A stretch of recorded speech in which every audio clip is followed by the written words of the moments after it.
painel de número 6, que traz como tema prescrição e decadência no Código de Processo Civil, CPC. Para tanto, convidamos ao palco, para presidir o painel, Dr. Eduardo Lemos Barbosa.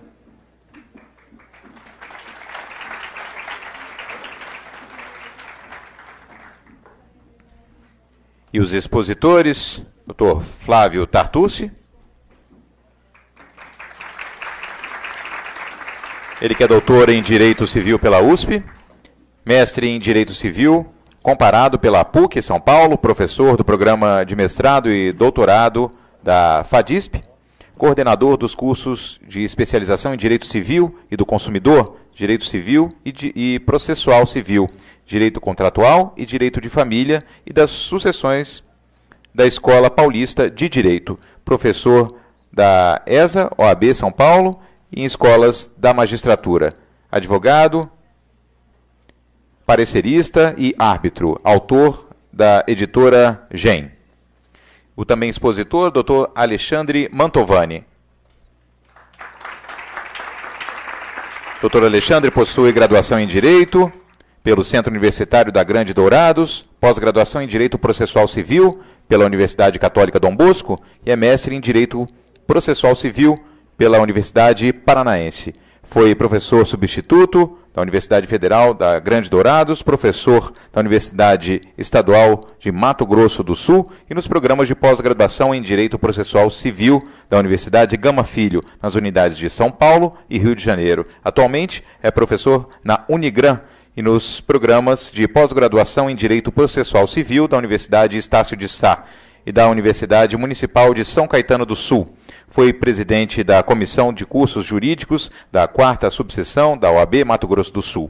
Atualmente é conselheiro federal da Ordem dos Advogados do Brasil. Também é advogado e atua nas áreas civil e empresarial. Tem a palavra o presidente do painel. Boa tarde a todos. Coube a nós aqui o encerramento desses diálogos, né, professor Mantovani, professor Tartucci. É uma honra para a Escola Nacional de Advocacia recebê-los. Já quero de antemão, em nome do nosso diretor-geral, Beto Simonetti, de todo o Conselho, Carolina Petrarca, agradecer a presença dos senhores. O professor Flávio fez um esforço, quase que ele não chega a tempo aí, né, professor? Ainda deu alguns contratempos, mas veio nos brindar aqui com mais essa palestra. E vamos, então, já começar. Essa vai ter uma dinâmica aqui que os expositores vão colocar aí, expor através de PowerPoint, então vai ter uma dinâmica um pouquinho diferente da que vinha ocorrendo. Então, já vou passar a palavra, o nosso tema é prescrição e decadência, e vamos começar aí com meu amigo expositor Alexandre Mantovani. Por favor, a palavra é sua.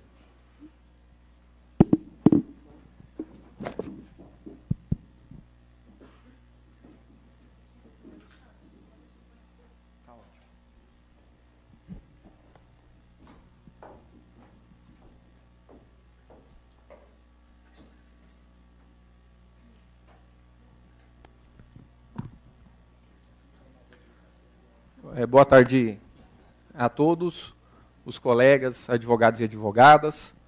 Eu cumprimento em primeiro lugar aqui o nosso diretor nacional da ENA, meu amigo Beto Simonetti, é uma honra. Cumprimento também todos os membros da Escola Nacional da Advocacia, o que faço em nome também da minha amiga Carolina Petrarca. A Carol, tempos atrás, disse que eu e o Spadoni fomos adotados pela ENA, tenho muito orgulho, então. Me considero um filho legítimo. Cumprimento também o nosso presidente do painel, meu amigo Eduardo, é uma honra, Eduardo, e também o nosso palestrante aqui, que certamente encerrará esse evento com a chave de ouro que ele merece, o coroamento de todo o pleno êxito que nós vimos hoje aqui durante o dia todo, certamente virá com o fechamento de Vossa Excelência. Eu vou quebrar o protocolo e pedir a devida vênia. Eu vou ficar em pé, é hábito de professor e eu fico meio preso aqui, talvez eu não consiga desenvolver o necessário. Bom, quando o Eduardo disse para mim que eu iniciaria as falas, eu fiquei lisonjeado, é claro, mas achei extremamente natural, porque normalmente quando a gente tem um grande show de rock, por exemplo, quando os Rolling Stones vêm ao Brasil, normalmente uma banda menos conhecida, uma banda em início de carreira, ela faz, né, e fica torcendo para poder abrir o grande show que há por vir. Então, é nada mais justo eu fazer iniciar a fala aqui antes do professor Tartucci, que é um grande especialista no direito material, no tema que nos é proposto. Bom, o painel 6, nós discutiremos aqui sobre prescrição e decadência. É um tema notadamente, repito, do direito material. Todos nós estudamos prescrição e decadência nas cadeiras das disciplinas de direito civil. E hoje, diante da transição legal, da transição legislativa que todos nós experimentamos diante da vigência do novo CPC, desde o dia 18 de março desse ano, nós passamos também a verificar a instrumentalização desses institutos do direito material na dinâmica do Código de Processo Civil. O assunto, e eu até rapidamente aqui falei com o professor Tartucci, que eu nem me atreveria a buscar exaurir qualquer assunto acerca do direito material, notadamente acerca dos conceitos de ambos os institutos, até porque o próprio legislador do Código Civil de 16, ele próprio fazia bastante confusão entre os institutos da prescrição e da decadência, muitas vezes tratando ambos como se fosse uma mesma figura. O Código Tributário, em alguns trechos, ele se refere à prescrição, quando ele quis dizer textualmente decadência, e vice-versa. Então, não é uma tarefa, pelo menos ao meu ver, muito fácil, e motivo pelo qual estamos aqui diante de um especialista, eu nem me atreverei a buscar exaurir qualquer coisa nesse sentido. Mas, até para pegarmos o fio da meada, nós sabemos que a prescrição ela recai sobre a pretensão. E aí eu peço vênia para fazer uma pequena correção, especialmente a comunidade acadêmica. Ela diz o seguinte: olha, a prescrição ela fulmina a ação. E aí eu faço uma pequena adequação, me atrevo a fazer essa pequena adequação, que o direito de ação ele é imprescritível. O direito de ação, ele inclusive tem respaldo da Constituição Federal, né? E o cidadão exerce o direito de ação quando ele bem quiser, quando ele bem entender e quantas vezes ele bem entender. Eu nem entro nos pormenores de alguém que faça isso de maneira equivocada, e existe reprimenda para isso, né? Reprimenda que dói no bolso, que são as penas, que são as consequências para os litigantes de má-fé. Então, alguém que insiste em uma pretensão que encontra-se fulminada pela prescrição, de maneira reincidente, ele experimentará prejuízo pecuniário em razão das tentativas desnecessárias.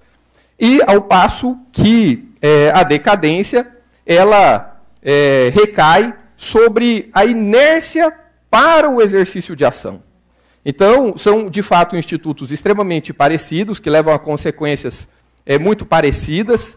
Repito que, por muito tempo, confunde-se os institutos e, por muito tempo, tratou-se os institutos como gênero, ao passo que eles são espécies distintas. Nós, seres humanos, muitas vezes nos defendemos, né, nos blindamos de algumas situações, só pegando um pequeno gancho aqui, nos valendo dos gêneros. Por exemplo, eu não sou especialista em direito penal, mas muitas vezes a gente imagina assim, puxa, será que isso é um crime ou é uma contravenção penal? Então, uma maneira de não pecarmos e nos equivocarmos, nós falamos assim, poxa, um ilícito penal é uma saída pela tangente, né? Aquela velha história, puxa, eu não sei escrever 60, faça 2 cheques de 30 que o resultado será alcançado. Mas, quando a gente fala da prescrição e da decadência, a gente deve tomar extremo cuidado com os institutos. Pois bem, nós temos, repito, nós temos a vigência do Código de Processo Civil, estamos em plena transição legal. Quando a gente fala em transição na vida da gente, exige uma dedicação para que se adeque e para que se busque o conhecimento necessário acerca da transição que nos é imposta. Então, quando a gente é solteiro e a gente se casa, a gente experimenta uma transição. Quando a gente tem filho, que antes a gente não tinha, a gente experimenta uma transição. E agora, né, os alunos na sala de aula dizem assim, puxa, professor, eu não aprendi nem o Código de 73 ainda, e agora, né, eu vou ter que me adequar ao Código de 2015. Mas vamos lá, estamos todos no mesmo barco, os juízes, os operadores do direito em geral, os advogados, e o ideal é que nos demos as mãos, todos nós, para que busquemos todos suprirmos de maneira menos traumática essa transição legal. E eventos como esse só são dignos de aplauso, porque eles buscam amenizar esse período de transição. Bom, nós sabemos que o Código de Processo Civil, ele tem, dentre as finalidades, e aí eu sugiro a todos, para quem não fez isso ainda, que faça a leitura da exposição de motivos do novo CPC, que a gente vai encontrar, dentre outras observâncias, como a visão constitucional, a natureza constitucional do processo, nós vamos encontrar que o direito processual civil, ele tem como uma das finalidades precípuas a busca da autocomposição. Ali, na redação do artigo 2º do CPC, nós vemos que o processo começa por iniciativa da parte, e isso aí é homenagem ao princípio dispositivo, todos nós lembramos e sabemos que a jurisdição é inerte, ela fica adormecida até que alguém a provoque. Na jurisdição civil é assim, nós sabemos disso, mas nós sabemos também que as consequências dessa não observância do exercício da jurisdição pode culminar na consequência jurídica, que é a decadência. Então, se de um lado o artigo 2º nos deixa extremamente claro, e não depende de muita interpretação, que o processo começa por iniciativa da parte, o contraponto disso é que a inércia da parte passa a ser sinônimo de decadência e, via de consequência, não há mais que se discutir aquele direito. Bom, por outro lado, o artigo... O negócio aqui está falhando um pouquinho, mas... O artigo 3º, ele diz textualmente para nós que a jurisdição não deve ser afastada. Nós lembramos lá daqueles princípios norteadores da jurisdição, e nós lembramos do princípio da inafastabilidade do Poder Judiciário. Então, qualquer pretensão que é apresentada ao Poder Judiciário, por mais absurda que ela pareça, o Poder Judiciário, em regra, teoricamente, deve nos dar uma resposta. E aí a gente começa, então, a verificar nas entrelinhas, seja do artigo 2º, seja do artigo 3º, as consequências jurídicas que podem advir em razão da inércia, em razão da inobservância de determinado lapso temporal. Por quê?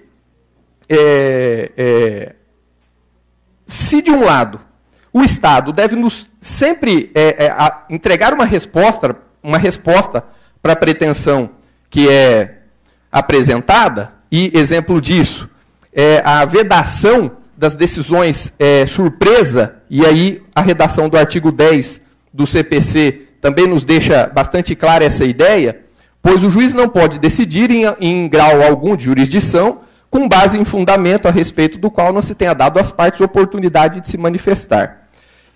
Por quê? Porque diante da previsão do revogado artigo 219 do CPC de 73, nós tínhamos lá, no parágrafo 5º, que o juiz pronunciará de ofício a prescrição. Então, a prescrição, ela também nos dá a ideia de um quesito matemático. Por quê? É uma questão de conta aritmética, é preciso fazer o cálculo necessário e daí concluir, e, de fato, o legislador lá de 73 nos diz textualmente no parágrafo 5º que o juiz pronuncia de ofício a prescrição. Mas vamos lá, aonde que entra a problemática e a polêmica acerca desses pontos. Se o juiz, de acordo com o que nos representa o artigo 10, ele fica vedado, ele fica impedido de proferir decisões surpresa, ou seja, ele deve ouvir a parte contrária, ainda que a questão seja teoricamente pura e simplesmente matemática, nós temos o contraponto, nós temos um contrassenso que presente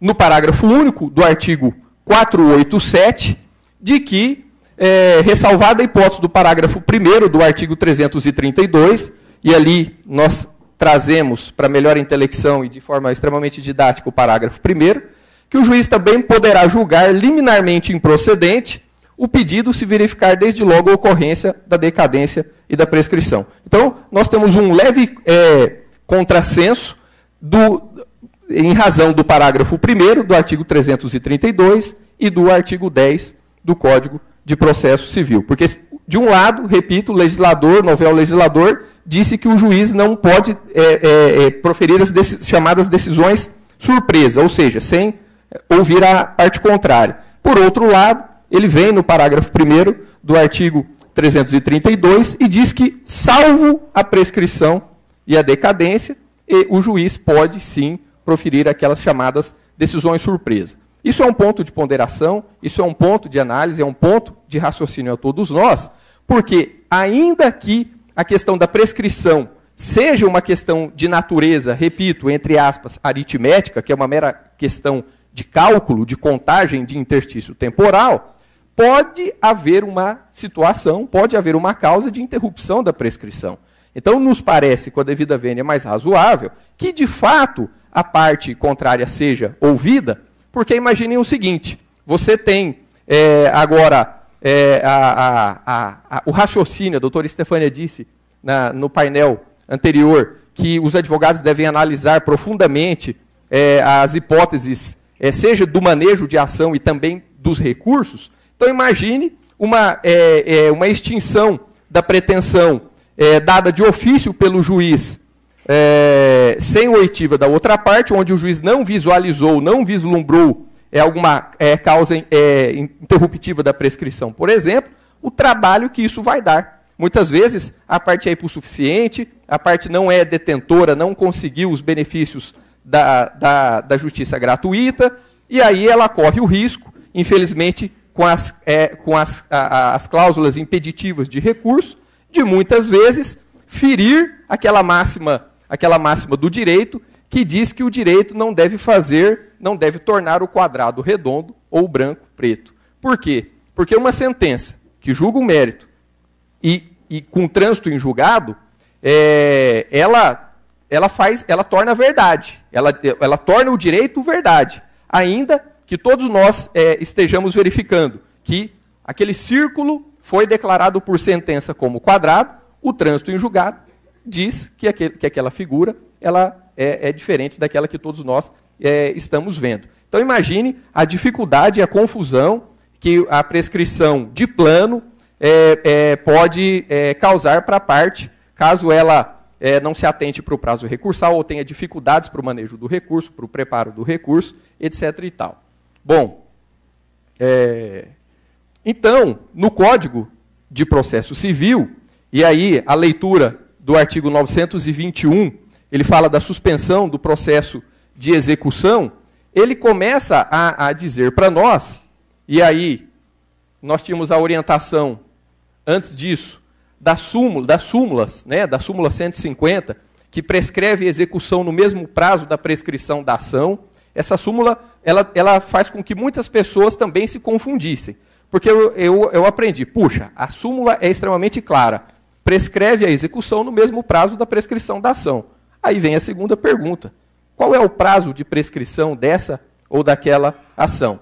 Essa não é nenhum macete, é algo muito fácil de ser verificado, porque os prazos prescricionais, em regra, eles estão previstos lá no Código Civil, nos artigos 205 e 206. O artigo 205 ele traz a regra geral da prescrição de 10 anos, e o artigo 206 ele traz nos seus parágrafos os prazos prescricionais que variam de 1 a 5 anos. Nada difícil de verificação disso, porque ele faz uma associação bastante lógica. Parágrafo 1º prescreve 1 ano, parágrafo 2º em 2 anos, parágrafo 3º em 3 e parágrafo 4º e 5º, sucessivamente, as prescrições de 4 e 5 anos. E o artigo 207 a 211 do Código Civil, ele trata da decadência. Então, muitas vezes a gente fazia uma análise isolada da súmula 150 do STF, a gente compreendia.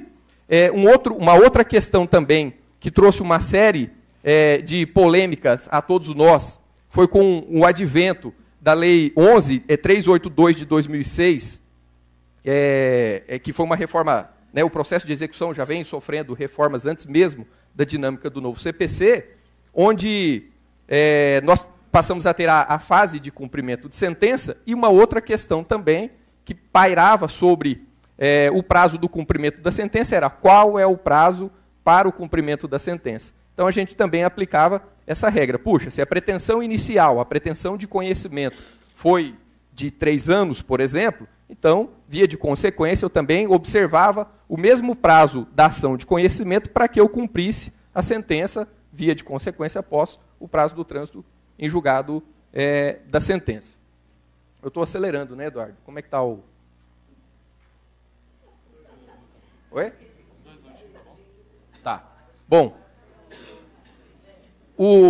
Então, voltando lá de onde estávamos, no parágrafo 1º, então, do artigo 921 do CPC, olha lá, na hipótese do inciso 3º, o juiz suspenderá a execução pelo prazo de 1 ano, durante o qual se suspenderá a prescrição.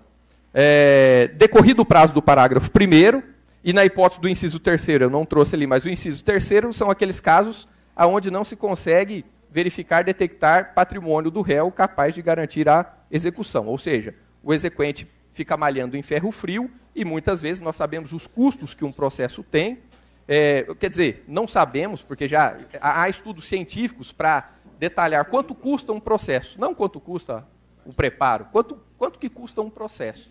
Então, estudos científicos têm dificuldade para fazer essa verificação hoje em dia, mas muitas vezes é uma opção do autor pedir a suspensão do feito, para que, no interstício da suspensão, ele possa detectar eventual patrimônio em nome do devedor. Mas a prescrição intercorrente, né, ela se opera com base no disposto no artigo 921 do CPC, e a prescrição intercorrente, nós sabemos, é aquela que acontece no interstício, aquela que acontece na intercorrência no corpo, no decorrer do processo. Mas, para isso, são observâncias simples que nós devemos fazer, ou seja, ultrapassa-se o prazo prescricional, e aí nós vimos a regra que aplica-se o prazo prescricional da ação, né, de conhecimento, isso no caso de cumprimento de sentença, e decorrido o prazo do parágrafo 1º, ou seja, esse 1 ano de suspensão, inicia-se a contagem do lapso temporal para a prescrição. Lá nas disposições finais, lá no artigo... Acho que é a pilha.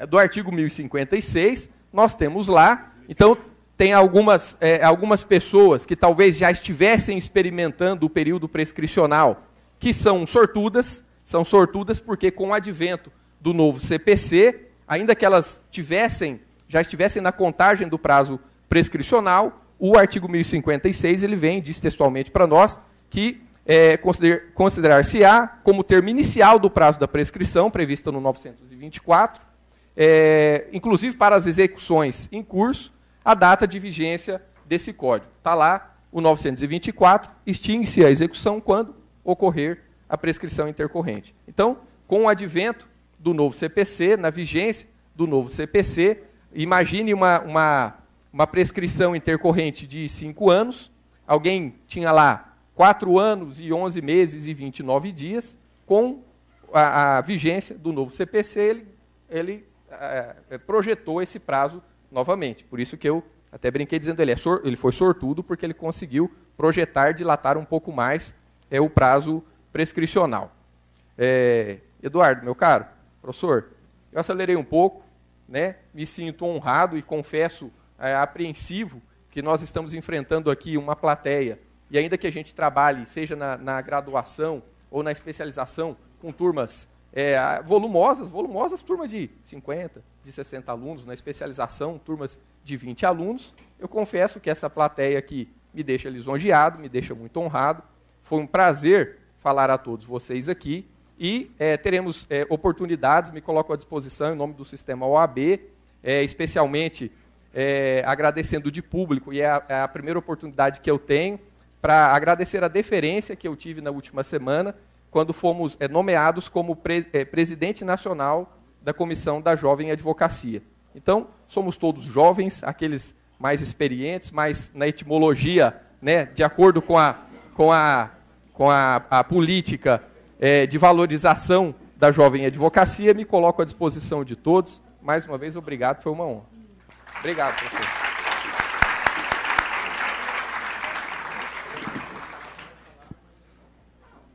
Colegas aqui, já antes de passar a palavra ao professor Flávio, nós vamos sortear aqui o último livro aqui do professor Flávio, aqui, o novo CPC, o Direito Civil.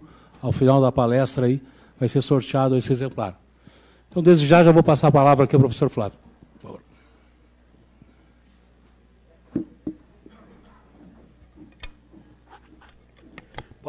Boa tarde, colegas. Tudo bem?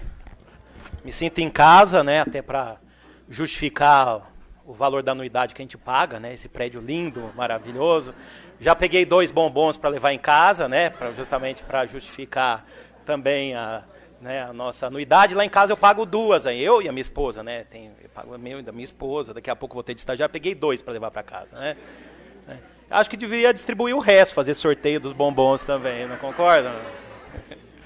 Bom, gostaria de cumprimentar essa plateia, em nome de 2 pessoas, inicialmente. O meu amigo Dr. Jurandir, que sempre está presente onde eu estou, né, nos eventos do IBDFAN, é o embaixador do IBDFAN, o Jurandir, né, sempre presente, e o Dr. Delosmar, que está aqui na frente, né. A última vez que eu estive com o Delosmar foi no Botequim, né, então, até para recordar. E agora eu acabei de voltar de um evento em Coimbra, que o sócio do Delosmar, o Rodrigo Toscano, lá de João Pessoa, ficou contando as histórias das viagens com o Delosmar, razão pela qual eu me inscrevo também para viajar com você a próxima vez, né, que essa é uma grande figura. Bom, gostaria de agradecer o convite, é a primeira vez que estou aqui presencialmente na ENA. Sou professor da ENA nos cursos em convênio com a ASP, né? Nossos cursos sempre têm uma expressão muito grande, inclusive são transmitidos aqui também. Quero agradecer ao Eduardo pelo convite, né? Parabenizar o Dr. Marcelo, que já adiantou algumas coisas que eu vou falar, e eu quero, assim, primeiro fazer uma análise, né? Uma terapia coletiva, né? Vamos lá. Os senhores estudaram o novo CPC ano passado? Não? Não, esse ano não, ano passado. Pouquinho, né? Em alemão é ein bisschen, bem ein bisschen mesmo, é bem pequenininho, né? Os juízes estudaram o CPC no ano passado, no vacácio leve? Não, é engraçado, vocês ficaram time, mas os juízes com certeza não. Né? Então, a impressão, assim, porque eu nos últimos anos eu não me preocupei muito com questões políticas, né? Quem ia cair, quem ia ficar, eu fiquei estudando, né? Não coloquei camisa da CBF, fui para protesto, nada disso, né? Eu fiquei preocupado com o estudo, né? Então eu estudei pra caramba nos últimos anos do novo CPC. Pra caralho, desculpa falar o termo aqui pra vocês, até perdi a cabeça agora, mas estudei mesmo, né? E eu nem sou processualista, eu sou civilista, né? E assim, o que está acontecendo agora, né, por conta desse estudo meu, eu agora venho eventos também, voltei para eventos de processualistas, né? E assim, não estão aplicando, né? Estão aplicando? Os juízes estão aplicando? Não. Vamos ser sinceros, estão? E tem muita coisa que os senhores estão vendo agora também, né? Eu confesso que o último artigo que o senhor mostrou, eu vi agora também, né? Mas eu tenho a desculpa que eu sou civilista, né? Eu vi uma notícia que o nosso presidente foi, agora recentemente aqui no Distrito Federal, fazer uma chamada em uma juíza que estava aplicando o novo CPC em matéria de honorários, né? Vocês viram essa notícia no site da OAB? E assim, o argumento dela é que é prática da vara. Até uma expressão que tem um duplo sentido, não muito agradável, né? Prática da vara, né? E o ferro é no advogado, é isso que quer dizer. Né? Calma, o senhor vai passar mal aí, ó, o Rivotril, segura a onda. Então é um pouco complicado, né? Lá em São Paulo eu tenho muitas histórias para contar, só que só tenho 20 minutos, mas os alunos me contam, né? Eu estou um pouco afastado do contencioso, tenho feito mais consultivo, arbitragem, graças a Deus me libertei um pouco do contencioso, que Deus ilumine vocês e vocês também consigam isso, né? Aleluia, sangue de Jesus tem poder, um dia os senhores conseguem chegar lá, mas é cada história, né? Um amigo meu me contou que foi fazer uma audiência, começou a perguntar para a testemunha, né? Aí a juíza parou, tem que perguntar para mim e eu pergunto para a testemunha. Aí, segundo o artigo tal do novo CPC, a juíza falou, mas aqui na minha vara eu não aplico o novo CPC. Que esbórnia, né? Então, o primeiro ponto para a gente aplicar tudo que a gente discutiu hoje é o juiz começar a aplicar o novo CPC. Na minha atividade consultiva recente, eu vi lá um caso de parecer, que era um acórdão do TJ de São Paulo, que começava falando, não vão aplicar o novo CPC. Só que o STJ entende que entrou depois de março, aplica-se o novo CPC. Então tem que aplicar o novo CPC, porque tem enunciado administrativo do STJ. Aí no final citou o 489 do novo CPC. Eu acho que todo mundo esqueceu. E uma decisão colegiada. Então, quer dizer, aplica-se o novo CPC e andamos estudiar, e vamos estudar, caramba. Vamos nos preocupar com aquilo que é nosso instrumento. O meu compadre, o Daniel Amorim Assunção Neves, ele sempre tem uma ilustração que ele diz o seguinte, se vocês entrarem no transporte coletivo, lá em São Paulo é o metrô, e falarem assim, entrou em vigor o novo CPC, ninguém vai estar a mínima para vocês. Se falarem, entrou em vigor o Código Civil, alguns vão se preocupar. Entrou em vigor o novo CDC, alguns vão se preocupar. Mas o novo CPC ninguém vai se preocupar, porque é uma matéria que nos interessa. Então a gente tem que trabalhar melhor essa questão, nós todos. Nós temos que estudar e pleitear a sua aplicação. Como o novo CPC não entra na minha vara, isso é uma frase dessa tem que ser motivo de escândalo. Rede social, imprensa, o presidente da OAB tem que ir lá, local, puxar a orelha, temos que mudar isso. E isso depende da gente. Né? Então é só uma terapia coletiva para a gente começar a verificar as mudanças. Né? Bom, matéria de prescrição e decadência, eu julgo ser uma matéria híbrida. Ela é de direito material e é também de direito processual. Né? Do ponto de vista do processo, interessa muito. Só para vocês terem uma ideia, dos últimos 5 casos que eu atuei, 4 eram de prescrição. Era uma de matéria prescricional. Né? Esse é um dos grandes problemas do advogado. Porque às vezes chega a pretensão para você e já está prescrito. E aí você tem que bolar uma mágica para dizer não está prescrito. Né? Por exemplo, prazo para anular um contrato por lesão, decadencial de 4 anos. Será que eu não consigo fugir disso? Sim. Eu entro com uma ação revisional. Qual é o prazo para ação revisional? Não tem, então eu caio nos 10 anos. Entenderam? Então a gente às vezes tem que encontrar teses para tutelar o direito do cliente. Né? Vamos passar o primeiro slide. Vou começar a falar do Código Civil rapidamente, né? Porque os senhores esse eu tenho certeza que os senhores estudaram, né? Bastante, porque já são 13 anos, né? E os juízes conhecem bem, mais ou menos, mas tem uma aplicação maior. Mas o Código de 2002 ele trazia grande confusão a respeito dessa matéria. Pode ir até o final. Né? E como foi destacado pelo Dr. Marcelo, uma geração se perdeu, não entendendo bem prescrição e decadência. Né? Desculpa perguntar para o senhor quanto tempo de advocacia o senhor tem? O senhor não é advogado? Não. E o senhor ao lado, o senhor quanto tempo de advocacia tem? O senhor? 3 anos? 30 anos. Ah, então o senhor é da geração perdida. Né? Aquela geração que o professor falava assim, nunca entendi bem prescrição e decadência. Então, se não entender nada, não tem problema, porque eu sou professor também não entendo. Né? Ou eu fui aluno, calma lá que eu... Slide, eu sei que o senhor está com pressa para ir embora, mas volta um minutinho aí. Eu tive um professor na São Francisco, lá na USP, que ele deu uma aula falando, isso é prescrição, isso é decadência. Aí no final ele se confundiu. Falou, opa, me confundi. Faça o seguinte, tudo que está no teu caderno escrito prescrição, risca e coloca decadência, e tudo que está decadência, risca e coloca prescrição. Né?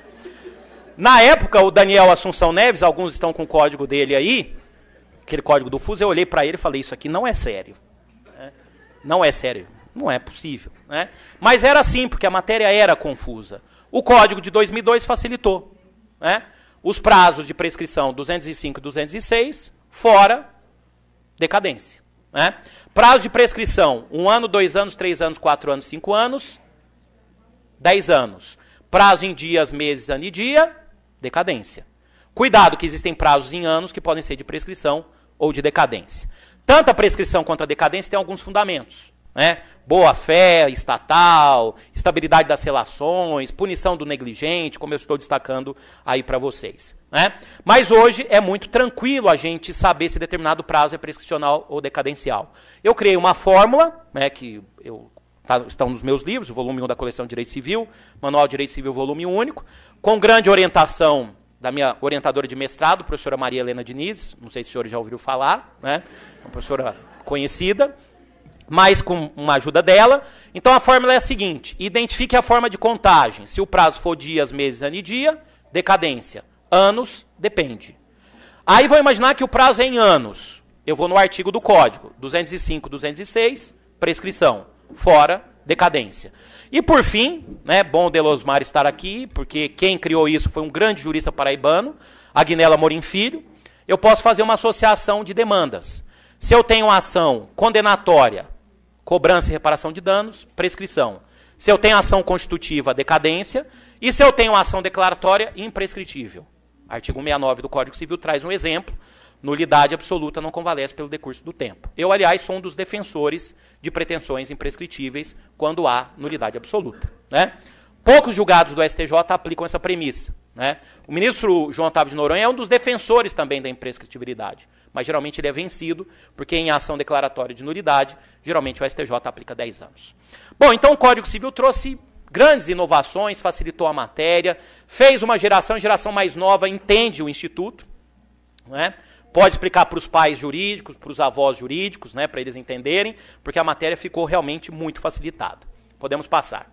Bom, eu fiz uma tabelinha, esse material está no meu site, flaviotartuciadv.br, não se preocupem. Então entra lá no meu site, tem material de aula, tem todo esse material. Então, rapidamente, prescrição extingue a pretensão, decadência extingue o direito potestativo. Pretensão é relacionada a direito subjetivo, por isso ações condenatórias e cobrança, né? Enquanto que decadência é relacionada com direito potestativo. Prescrição somente decorre de lei, decadência pode decorrer de lei ou de contrato, quer dizer, a decadência pode ser legal ou convencional. Preste atenção porque isso vai ser importante para um tema que eu vou mostrar no final da exposição. Prescrição deve ser conhecida de ofício pelo juiz, e aí nós vamos ver os problemas do novo CPC. Decadência legal deve ser conhecida de ofício, decadência convencional, não. A decadência convencional não era conhecida de ofício, porque assim era a prescrição. Prescrição não era conhecida de ofício. A doutrina antiga, Caio Mário, por exemplo, dizia que o tratamento da prescrição seria igual da decadência convencional. Então, por isso que havia essa regra.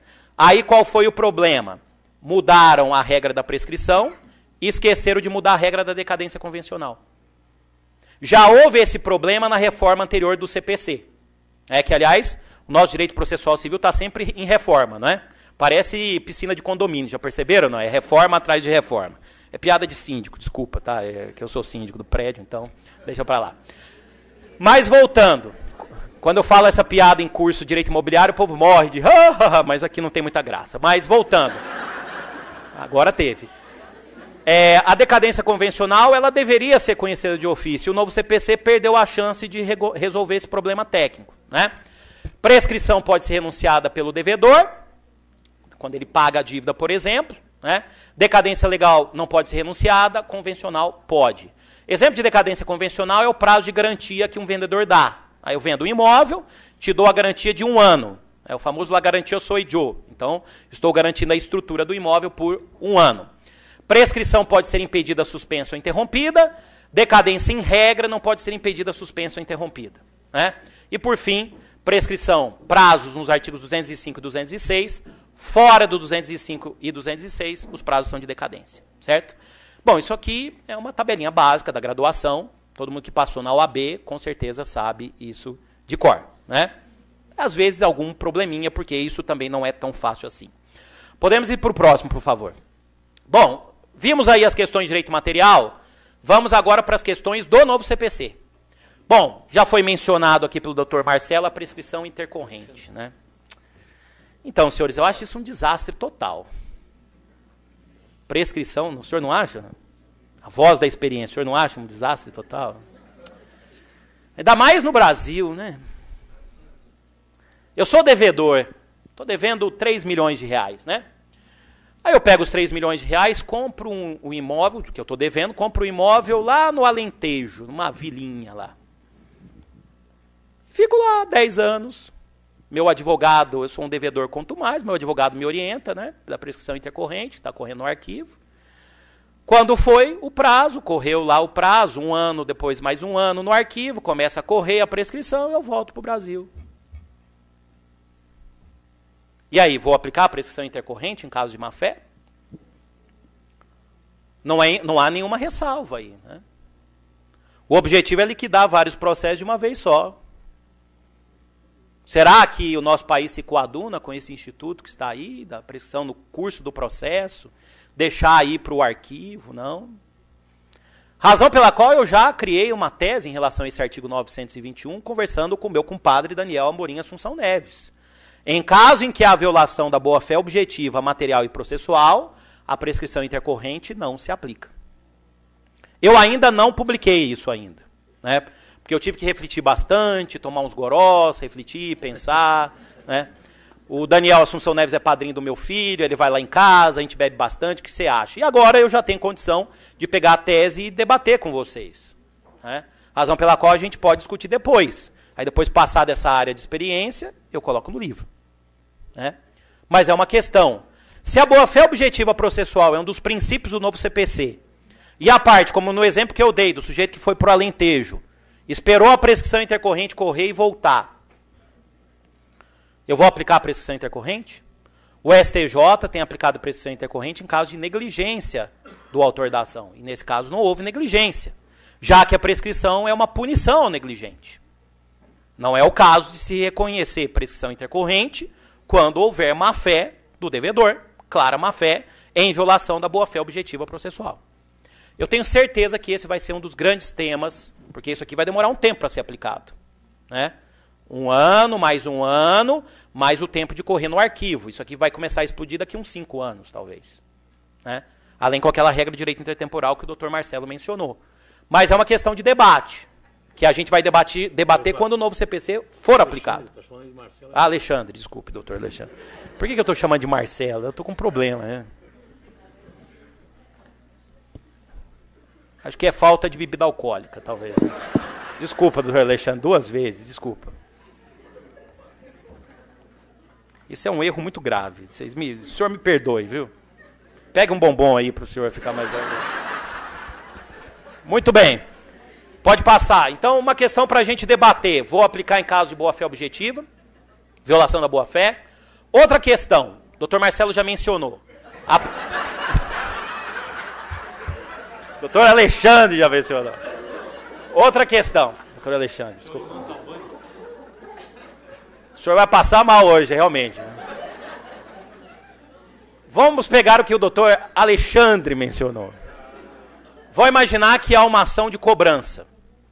E o juiz percebe que a dívida é prescrita. O que o juiz tem que fazer? Ele conhece a prescrição de ofício, não vai ouvir ninguém, que aliás é um caminho mais prático, né? Quando eu ministro aula para a escola de magistratura, os juízes geralmente falam isso, né? É mais fácil, meta do CNJ, a gente já liquida mais um processo, né? Esse princípio é muito importante, princípio da meta do CNJ, né? A gente devia criar mais um princípio, só para provocar meu querido amigo Lênin Streck, que critica tanto a criação, princípio da meta do CNJ, né? Então essa é uma visão mais prática. Qual é a visão mais técnica? Que esse debate já existia. Ele só foi agravado com o novo CPC, né? Então, vejam, o juiz ele vai, com base no artigo 10, voltando, boa-fé objetiva processual, mencionado pelo doutor Alexandre, já aqui. Ele vai ouvir o réu e depois ouvir o autor, porque eventualmente pode ter uma causa impeditiva suspensiva, aplicando a vedação da decisão surpresa, ou, essa é uma visão mais prática, mais técnica, ou vai adotar a visão mais prática, liquida o processo.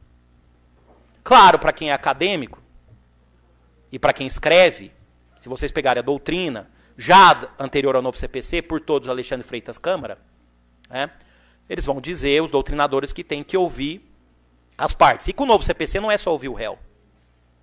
Tem que ouvir o réu e ouvir o autor de novo. E há quem diga que tem que ouvir o réu, ouvir o autor e ouvir o réu de novo. Porque aí eu concretizo o contraditório. Eu, aliás, não sei se é por conta da prática arbitral, porque em prática arbitral é comum sempre ter tréplica. É muito comum. Você pode fazer um negócio jurídico processual agora e estabelecer tréplica. Né? Mas eu acho que com a tréplica a questão fica mais estabilizada. Nós temos só algo que é prático de chegar só até a réplica. Tanto que é comum, às vezes, chegar até a réplica, você quer fazer tréplica, o juiz manda desentranhar. Verdade ou não é? Eu mando no processo. Né? Mas, muito bem, então há um conflito do 487, parágrafo único, com 332. Né? Pelo 487 do novo CPC, parece que tem que ouvir o réu. Pelo 332, julgamento liminar do pedido, não tem que ouvir ninguém. Né? Bom, pode passar o próximo. O STJ, né? Nós vamos ver na sequência, aqui está a pergunta. Né? Se tem que conhecer de ofício ou se tem que ouvir o réu. Eu estou mencionando aqui o artigo 10, a vedação de decisão de surpresa. E estou dizendo nesse slide que doutrina e jurisprudência anteriores vinham entendendo pela necessidade de sempre ouvir o réu.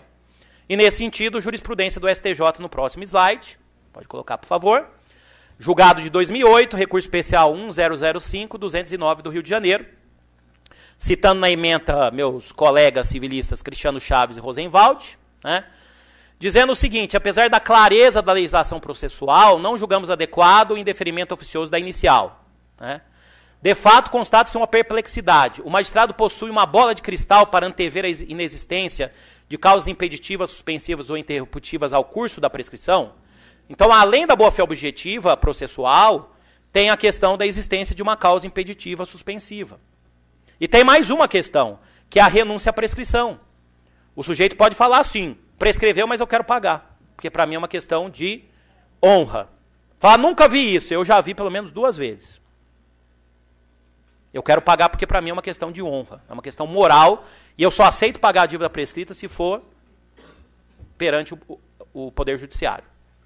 Se o juiz conhece de ofício a prescrição, sem ouvir ninguém, ele afasta esse direito. E aí o Alexandre Câmara, há 10 anos atrás, já escreveu, o Alexandre Freitas Câmara, que isso seria inconstitucional. Essa previsão. Vejam, qual é o objetivo? Celeridade. Não é nem a celeridade, atropelamento, acabar com vários processos de uma vez.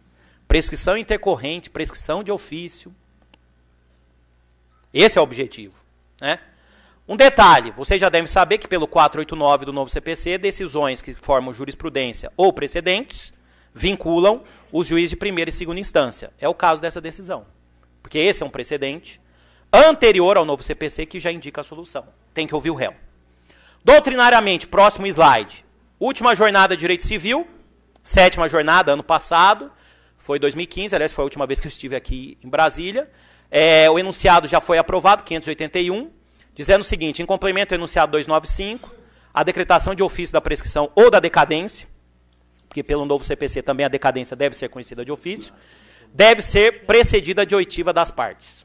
Esse é um complemento do enunciado 295, que foi da 4ª jornada, em 2006, dizendo que a revogação do artigo 196, que determina ao juiz o reconhecimento da prescrição de ofício, não retira do devedor a possibilidade de renúncia admitida no artigo 191 do texto codificado. Bom, quem estuda a jurisprudência do STJ, quem acompanha informativo, jurisprudência em teses, eu sou um aficionado nesse estudo, nisso eu sou profissional mesmo, eu leio todos os informativos, todos os julgados, um a um, na íntegra, é dever de casa. Sabe como esses enunciados são usados pela jurisprudência do STJ. Os principais diálogos da jurisprudência do STJ com a doutrina se dão com esses enunciados. Na verdade, com o novo CPC, os senhores têm que conhecer a lei, as súmulas superiores, os incidentes e recursos repetitivos, jurisprudência em tese, informativos e os enunciados de direito civil, se o tema for direito civil. Welcome to the jungle. Né? Então, quer dizer, isso é um código que demanda dos juízes muito, mas demanda também muito de vocês. Né?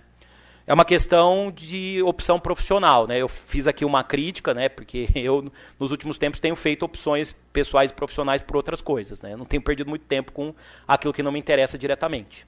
Né? Aí cada um tem a sua prioridade, pessoal e profissional, daquilo que quer fazer da vida. Eu, por exemplo, não leio mais revista no Brasil, porque para mim é perder tempo.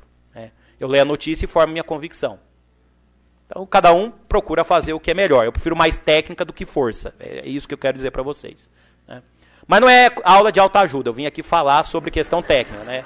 Nem de orientação profissional, coaching, sei lá, essas coisas que estão na moda agora. Estou ficando velho já estou me aposentando em curso preparatório, né? Eu já estou um pouco cansado dessas coisas. Né?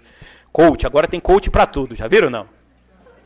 Eu acho que eu vou fazer um coaching de bootcamp. O que você acha, Delosmar? A gente podia ser sócio, né? Lá em João Pessoa, você vai ser o nosso líder, tá? Como chama aquele que a gente foi mesmo? Não? Olho de bife, não é isso? Não, não. Olho de bife não, olho de Lula. Olho de Lula. Era um boteco bem desclassificado que você passava. Né? Muito bem, outro problema. Esse problema ainda a jurisprudência do STJ não resolveu totalmente. A prescrição pode ser alegada em qualquer grau de jurisdição pela parte a quem aproveita. Está no Código Civil, artigo 193. Vamos conjugar. Se a prescrição pode ser alegada em qualquer grau de jurisdição pela parte a quem aproveita, e se deve ser conhecida de ofício, ela deve ser conhecida de ofício em qualquer grau de jurisdição. Tem um julgado do STJ antigo, da época que o Fux era ministro, que reconheceu isso, dizendo que seria matéria de ordem pública a prescrição. Então ela deve ser conhecida de ofício pelo julgador de segunda, de terceira instância, mas com o novo CPC, ele vai ouvir as partes. Óbvio que isso em matéria de ofício. Então, na verdade, também com o novo CPC, nós não temos um conhecimento de ofício absoluto.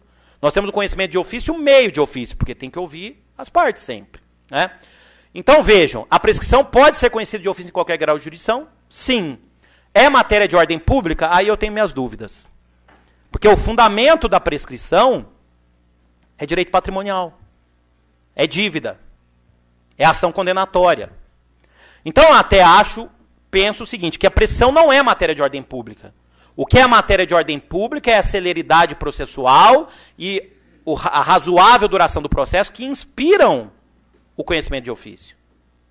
Então, é uma questão, é a minha conclusão, mas muitos colegas entendem que prescrição é matéria de ordem pública. Próximo. Muito bem. Vimos até aqui um problema que não foi resolvido, eu acho que vai ser debatido. A prescrição intercorrente, que é uma coisa desastrosa. E agora a perda da chance que eu mencionei para vocês. Né? O novo CPC perdeu a chance de resolver um problema técnico, que foi introduzido lá atrás, em 2006. Olha aí. Prescrição deve ser conhecida de ofício. Revogação do artigo 194 do Código Civil, alteração do então CPC 73, no artigo que foi mencionado aqui pelo Dr. Alexandre, 219, parágrafo 5º. Né? Decadência legal deve ser conhecida de ofício, artigo 210 do Código Civil. E decadência convencional não pode ser conhecida de ofício, 211. Entendam, quando eles mudaram a prescrição lá atrás, prescrição deve conhecer de ofício, eles deveriam ter colocado, deve ser conhecida de ofício, a prescrição e a decadência. Tanto a legal quanto a convencional. E deveriam ter revogado esse artigo 211 do Código Civil. Veio o novo CPC. E trouxe o seguinte, prescrição e decadência devem ser conhecidas de ofício. Mas o novo CPC não falou qual decadência deve ser conhecida de ofício. E aí eu vou para o Código Civil. Quando eu vou para o Código Civil, para esses dois artigos, 210 e 211, o que eu percebo? Decadência legal deve ser conhecida de ofício e a decadência convencional, não. Ou seja, nós temos um sistema que não tem o menor sentido. E aí eu lembro aquela história antiga da Faculdade de Direito, de coisas que não devemos saber, né? Como se fazem as salsichas e as mortadelas, como se fazem as leis, e o passado do cônjuge também é bom não saber, porque pode ser motivo de divórcio. Né? Muito bem. Então, quer dizer, perda da chance. Porque o novo CPC deveria, revogação de alguns artigos, 227, 229, deveriam ter revogado o artigo 211. Né? Esse foi um sério atropelamento. Aliás, nós temos outros. Né? Se eu viesse aqui falar, se bem que esse não é um tema que interessa ao CPC, os senhores iam ficar assustados. Há um projeto agora no Senado, 757, eu dei até um parecer, né, a pedido do senador Valadares, para tentar ajustar essas questões. Mas só para vocês terem ideia, o novo CPC fala de interdição. O espírito do EPD não é ação de interdição, é ação de nomeação de curador. Então está uma esbórnia total. Tem juiz dizendo que não existe mais ação de interdição. Né? Tem juiz pedindo para ser removido da vara que tem ação de interdição. Igual ano passado, né, eu perguntei Eu não lembro onde foi, doutor Alexandre, eu não lembro bem onde foi, mas foi foi falando para juiz em algum estado. Eu perguntei no final da minha palestra, todo mundo ficou assustado, o que os senhores vão fazer em março do ano que vem? Todo mundo, férias, né? Pedir férias. Né? Então, quer dizer, temos uma série de problemas técnicos para resolver. Esse é um problema técnico sério. Em suma, até aqui, uma coisa desastrosa, um problema que não foi resolvido e a perda da chance. Tem alguma coisa boa no novo CPC, a matéria de prescrição, até agora? Não. Do ponto de vista técnico de direito material, até esse momento, faltam 3 minutos, aula Waze, faltam 3 minutos para acabar a minha exposição, né? O novo CPC é um total desastre em matéria de prescrição e decadência. Desastre. Né? Andiamo, vamos terminar o processo o mais rápido possível. Tem uma coisa boa só, que é no próximo slide. Um problema técnico que havia de contradição entre o 202 do Código Civil e o 219 do CPC 73. Preste atenção que eu deixei bem destacado aí. Quando é que se dá a interrupção da prescrição? Quando se tem demanda. Isso é importante para você saber se se houve extinção da pretensão ou não. Então, o Código Civil fala, no 202, inciso 1, que a interrupção da prescrição se dá, no caso de uma demanda, por despacho do juiz que, mesmo incompetente, ordenar a citação. Então, o despacho do juiz. Só que o CPC 73 previa que a interrupção se dava com a citação válida, retroagindo à propositura da ação. Então, na verdade, o que você tinha que ver mesmo, salvo os casos em que o credor foi negligente, seria a data em que a ação foi proposta. Só em caso de negligência do autor é que eu não aplicava a literalidade, o STJ não aplicava, dizendo, em caso de negligência, eu vou levar em conta a data da citação, porque ele demorou muito tempo para citar. Bom, citação no Brasil não tem a menor condição de ser o parâmetro, concordam? Não tem a menor condição de ser o parâmetro a citação. Mas nós tínhamos um conflito. Código Civil, qual que seria o início da interrupção? Despacho do juiz. CPC, citação válida retroagindo à propositura.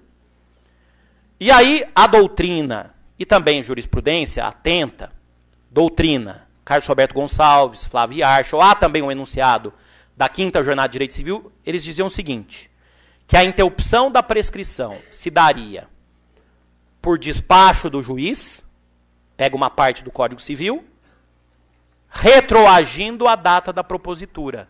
Pegava uma parte do CPC 73. Mas era um exercício, né? Fazer essa conjugação. Bom, aí vem o novo CPC nesse bom artigo 240. E fala assim.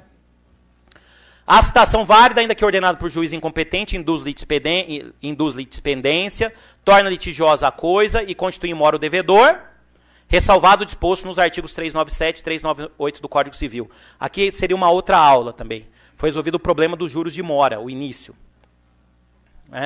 Está na lei. Porque a mora vai se dar com o despacho, com exceção de mora ex ré, que é do vencimento que contam-se os juros de mora.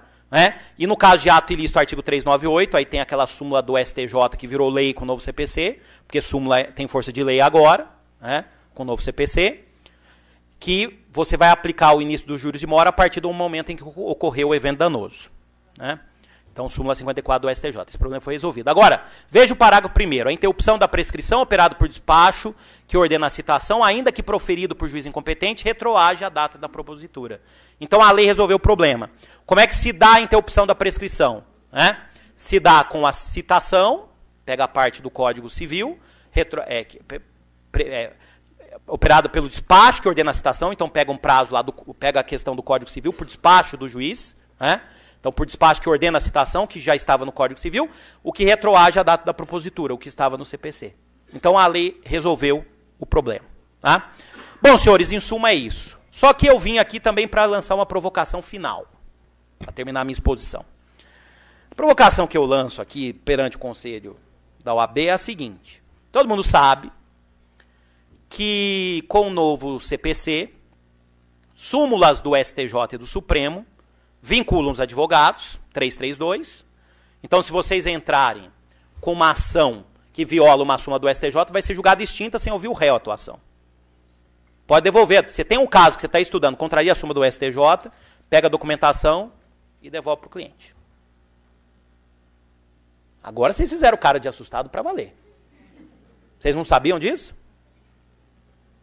Por exemplo, penhora do bem de família do fiador, que eu acho que é inconstitucional. Tem uma súmula do STJ, acho que é a 549, diz que é constitucional penhorar. Chegou lá um sujeito que vai perder a casa que ele mora, com documentação fala, desculpa, mas tem súmula do STJ. Né? E os juízes de primeira e segunda instância também são vinculados. Pergunto, e quem é que vai fazer a revisão das súmulas? Eu tenho uma palestra que eu mostro pelo menos 15 súmulas do STJ e do Supremo que são equivocadas do ponto de vista de direito material. Nós vamos continuar aplicando essas súmulas? Porque com o novo CPC tem força vinculativa? A OAB tem que criar um observatório de jurisprudência superior para fazer revisão de súmula. E se já quiser um inscrito, eu estou dentro. Porque como é que nós vamos ter a discussão lá com os ministros do STJ, principalmente os 10 da segunda sessão? Eu tenho um bom contato acadêmico, um evento acadêmico, mas eu sei alguns problemas. Os advogados sabem muito mais. Nós precisamos criar na OAB um observatório de jurisprudência e súmula a partir de agora, para rever essas súmulas que são equivocadas. Mas isso é para amanhã. Porque, na verdade, isso já deveria ter sido feito na vacatio legis. No prazo de vacatio legis, que serve para isso, os tribunais superiores já deveriam ter feito a revisão de súmulas. E não fizeram. Quer uma, só para vocês ficarem pasmo, prazo para anular a venda de ascendente para descendente. Tem uma súmula do Supremo da década de 60 que fala que o prazo é prescricional de 20 anos. Enquanto que pelo Código Civil seria 2 anos pelo artigo 179. Só que o artigo 179 não é claro de falar que se aplica para esse caso. Os juízes de primeira e segunda instância vão aplicar a súmula, porque eles estão presos à súmula. Como essa, existem várias outras, só estou dando um exemplo de prescrição e decadência. Então é uma coisa que me preocupa. Eu fico feliz porque eu sempre fui estudioso da jurisprudência do STJ. Então, profissionalmente, talvez eu me dê bem. Mas eu não sei para as partes. Aliás, eu tenho opinião. Pode ser nefasto para os nossos clientes. E, aliás, pode ser nefasto para os nossos advogados. Para nós advogados. Se súmula agora tem força de lei, nós vamos ter que montar um observatório para rever aquelas súmulas que estão equivocadas. Muito obrigado.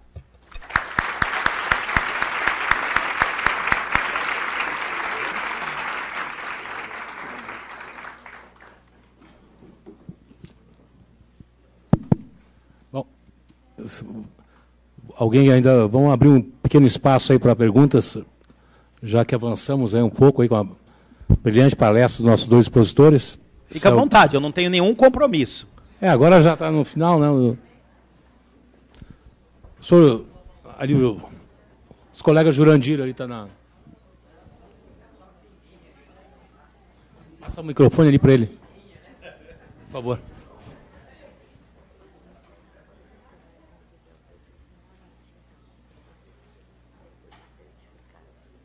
Ali, ó. Eu não sei quem é Jurandir. Ali, ó. Quem? Quem é Jurandir? Não vou falar, não. O seu compromisso é só com a pinguinha mais tarde.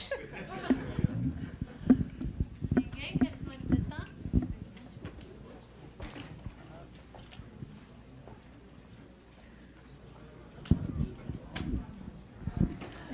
Por favor, professor, eu gostaria só que o senhor comentasse sobre essa súmula do STJ, sobre a penhora de bem de família, que é permitido, e se a súmula tem força de lei. Sobre isso, por favor. Muito bem. Eu não tenho certeza do número, se é 549 ou 551, é uma das duas. Né? Não sei se a senhora lembra, esse tema foi discutido há 10 anos atrás no Supremo. Houve uma decisão na época do ministro Carlos Veloso dizendo que seria decisão monocrática, que seria inconstitucional penhorar o bem de família do fiador. Porque o fiador perde... O principal argumento é lesão e isonomia.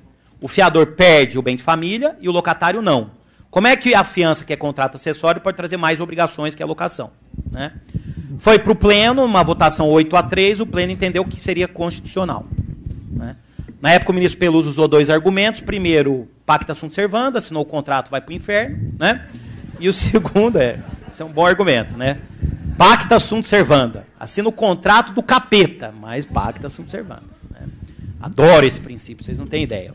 E o segundo argumento seria a proteção econômica do mercado, né? Que hoje nem se sustenta mais, porque você tem outras formas de garantia, né? Eu, aliás, recomendo em locação nem pegar mais fiança, pegar 3 aluguéis. Porque com a mudança da lei de locação, não pagou o primeiro, não pagou o segundo, não pagou o terceiro, no quarto cabe despejo liminar. Então temos outras formas de garantia, né? Bom, aí depois dessa decisão do Supremo, 8 tribunais estaduais tinham decisões dizendo, o Supremo diz que é inconstitucional, mas diz que é constitucional, mas para nós aqui é inconstitucional. Minas, Sergipe, Mato Grosso do Sul, Mato Grosso, Espírito Santo, Rio Grande do Sul, né? Tinha decisões. Aí, por conta disso, o STJ resolveu, ano passado, editar essa súmula. Com o novo CPC, os tribunais não podem mais contrariar a súmula. Já era. 489, parágrafo 1º, último inciso. E no caso do advogado é o 332, parágrafo 1º, inciso 3. A senhora não pode entrar uma petição, a senhora pode, mas uma petição inicial que contraria, né, incidentes de recursos repetitivos, súmula do STJ, súmula do Supremo, e até súmula de tribunal local, vai ser julgada extinta no mérito, sem até citar o réu, em procedência liminar. É o 332. Né? Já aproveitando, tem alguns problemas também. Tem súmula de tribunal local que contraria a jurisprudência do STJ. E aí? Por exemplo, cobrança de valores em loteamento fechado. Tem súmula do TJ do Rio que pode cobrar. O STJ diz que não pode, em regra. Welcome to the jungle, de novo. Né? Então, é um problema. Obrigado pela pergunta, muito pertinente. Boa tarde, obrigado aos participantes, aos palestrantes. Eu sou o Nilson Antônio, representante do Conselho Federal de Tocantins. Não ia nem questionar, mas não faz muito parte do assunto posto para diálogo. Mas, ao meu ver, essa questão dessa vinculação das súmulas, comparando com a possibilidade dos tribunais inferiores e juízes fazerem processamento e até decisões em relação a controle difuso de constitucionalidade, e estarem vinculadas às súmulas é totalmente inconstitucional. Eu gostaria de saber o que o senhor pensa a respeito disso. Porque se pode declarar de forma difusa inconstitucionalidade ou constitucionalidade, porque estariam vinculados às súmulas, que estariam, logicamente, abaixo do texto constitucional. Excelente pergunta. Realmente tem gente que sustenta inconstitucionalidade. Nelson Nery, se vocês convidarem o professor Nelson Nery, os senhores vão ficar realmente entusiasmados, que vai criticar o novo CPC, vai dizer que esse novo CPC cria juízes ditadores, né? Que realmente que dá muito poder para o juiz, é um código perigoso. Ele usa até expressões que é bom vocês chamarem para ele usar, né, expressões duras, né, de passado não muito... eu não gosto de usar as expressões, porque é passado complicado da história da humanidade, mas ele faz essa crítica, né? Eu, no primeiro momento, eu acho que é uma aproximação para common law. Né? Não sei, no primeiro momento, eu não sei se seria inconstitucional. Acho que não, seria inconstitucional. Até porque jurisprudência também é fonte do direito. Né? Agora, o que me preocupa é justamente a revisão. Outra coisa também que o senhor mencionou, controle de constitucionalidade, pela súmula vinculante 10, né?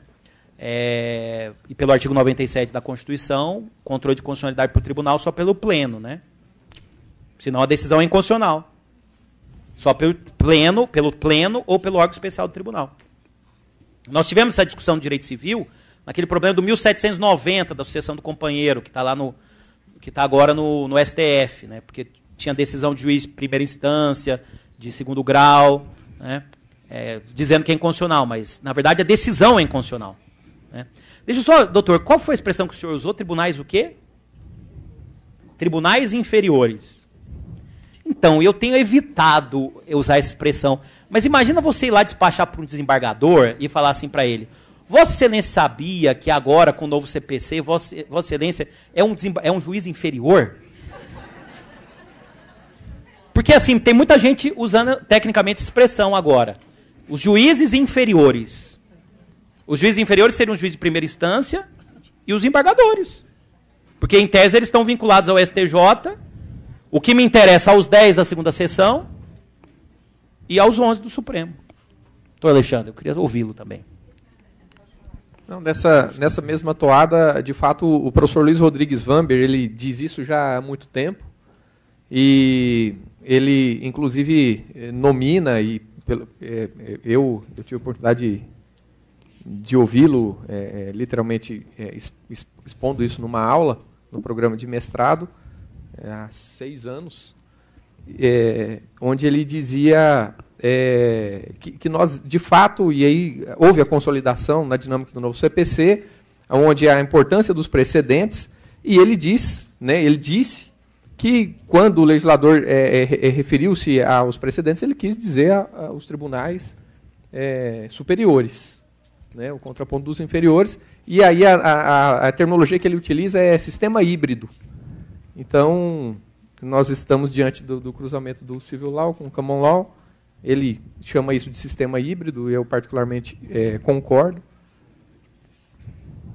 É isso. Professor, aqui quero primeiramente cumprimentá-los pelas excelentes apresentações. Meu nome é Jairo Gabriel, eu pertenço à categoria dos jovens advogados, né? E quero compartilhar, já que foi provocado nesse painel, a situação da interdição, né? E dizer que foi a minha primeira decepção, uma decepção muito profunda, de uma ação de interdição já em fase de apelação, instruída, e definindo a data de início da incapacidade, com a morte, né, da parte, ela perde o objeto e toda aquela instituição da data e todos os reflexos do início da incapacidade vai por água abaixo, e temos aí uma abertura de um novo ciclo processual com toda uma instrução.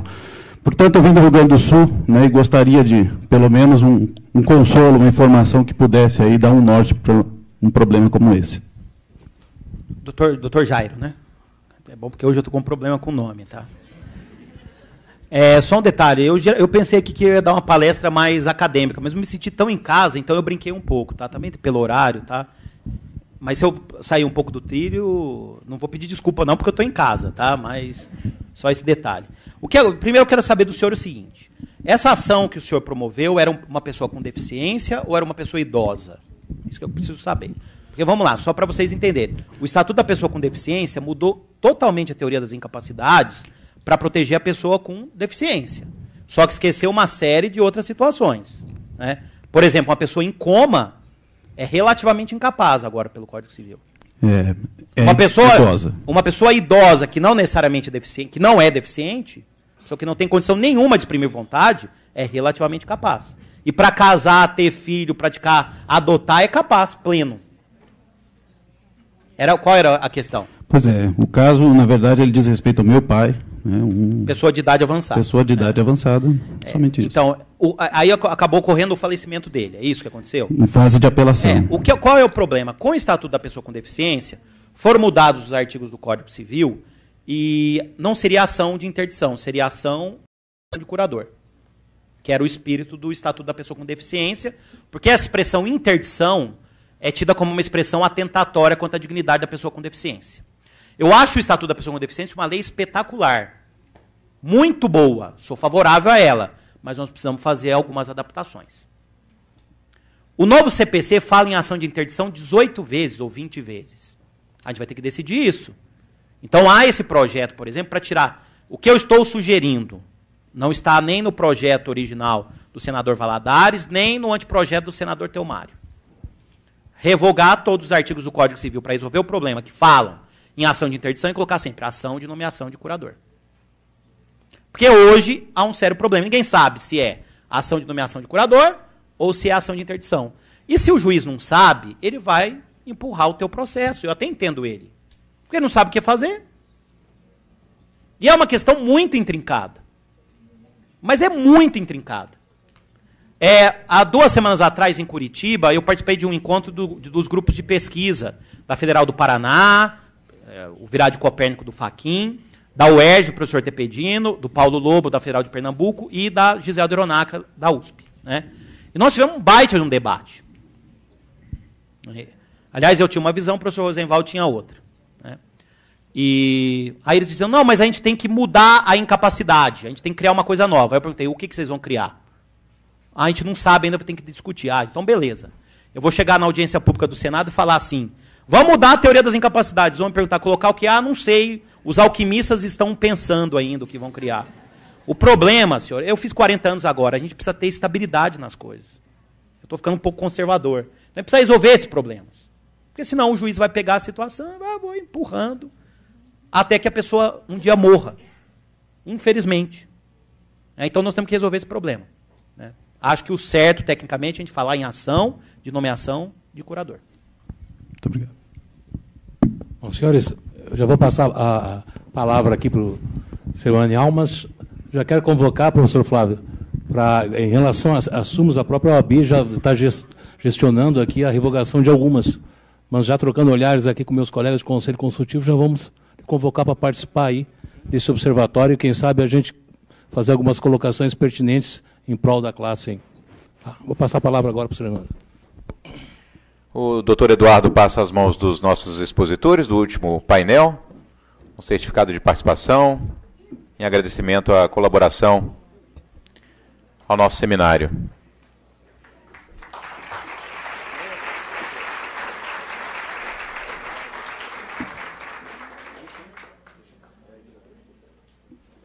Eu aproveito o ensejo para dizer que nós temos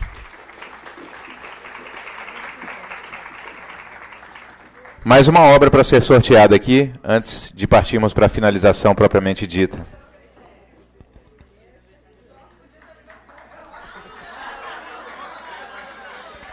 É uma obra do Dr. Flávio Tartucci, o novo CPC e o Direito Civil, Impactos, Diálogos e Interações. Já que vocês sugeriram, qual o próximo aniversário depois de amanhã? Acabaram de sugerir. Muito provavelmente eles ficaram bravos, agora já passou o aniversário, é verdade? Não é verdade?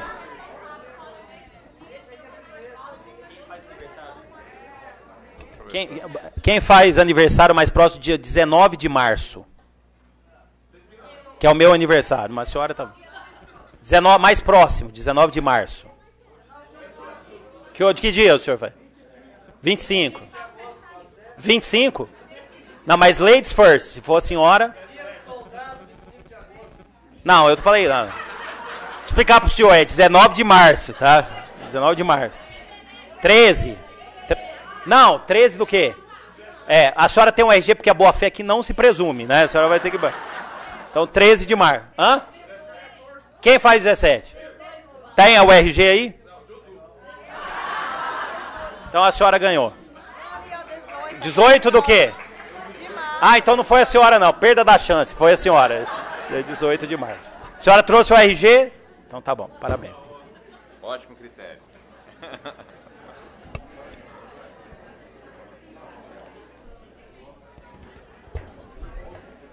Obrigado, parabéns.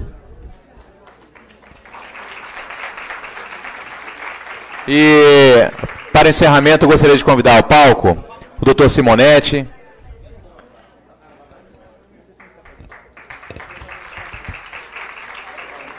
Para o seu último pronunciamento. Dr. Simonetti, por favor.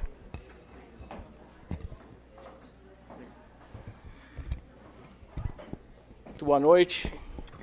Volto a esta tribuna no final deste dia extremamente proveitoso para, antes de mais nada, dizer ao professor Flávio que já está considerada acatada a ideia da criação do observatório. A ENA se incumbirá de criá-la e, ao término deste evento, levaremos a ideia ao presidente Lamáquia e já sairemos de lá com isso resolvido para que possamos implementar. E o senhor fique, desde logo, convidado e não tenho dúvida que já está aceito também, né, a sua participação para que conosco possa caminhar em mais essa empreitada da ENA. E ainda em relação ao senhor, quero dizer que por uma vontade pessoal e por uma obrigação do cargo institucional, portanto, já conhecia suas aulas, né, e que o senhor também as referiu, que por conta do convênio da ASP, também atende a ENA. E gostaria, então, aqui, no momento que agradeço por sua participação, estendendo aos demais que por aqui passaram hoje, que o senhor tem em mim um fã.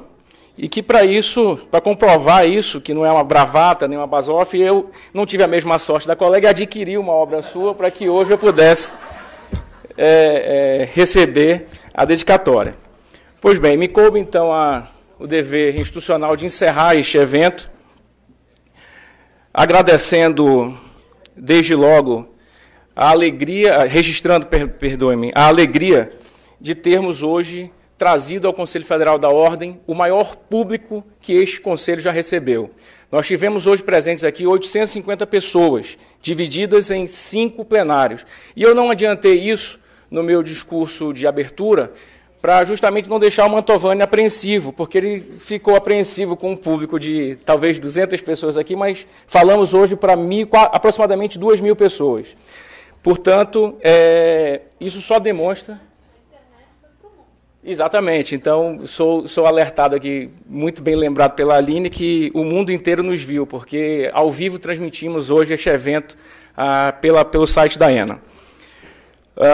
Seguindo no encerramento, tendo em vista o sucesso deste evento, já estou autorizado pelo presidente da Casa a comunicar que no próximo dia 28 de setembro teremos o segundo ciclo, portanto, o segundo seminário de diálogo sobre o novo Código de Processo Civil. Então, lançaremos logo em breve o edital de inscrição no nosso próprio site. Caminhando para o fim, parafraseando aqui o presidente Lamáquia, que sempre registra que a gratidão ela é a memória do coração, eu não posso deixar de reiterar os agradecimentos ao próprio presidente, que é um apoiador incondicional dos projetos da ENA, assim como sua diretoria também o faz. Agradeço também a todos os colegas que dedicaram este dia para estar aqui conosco, os colegas expositores, os colegas advogados, advogadas e o público em geral. Aos membros do Conselho Consultivo da ENA, doutor Eduardo, doutora Cristina, doutora Valentina, enfim, todos que estão aqui ainda, os que já passaram, fazendo aqui um registro especial e reafirmando e chancelando todos aqueles adjetivos lançados à doutora Carolina Petrarca, que aqui foi reafirmada como grande amiga, leal, companheira. Portanto, recebo os nossos agradecimentos pessoais e os agradecimentos da ENA. E fazendo maior justiça aos colaboradores do Conselho Federal, esses que nunca medem esforços para nos ajudar a realizar e materializar todo e qualquer projeto da ENA. E aí, por justiça, como disse, os nomearei.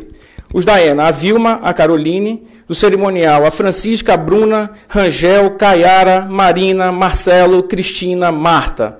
De eventos, Aline Tim, Fernanda, Lia, Ana. Do administrativo, o Júnior, Aderval. E da imprensa, Marcel e Daniel.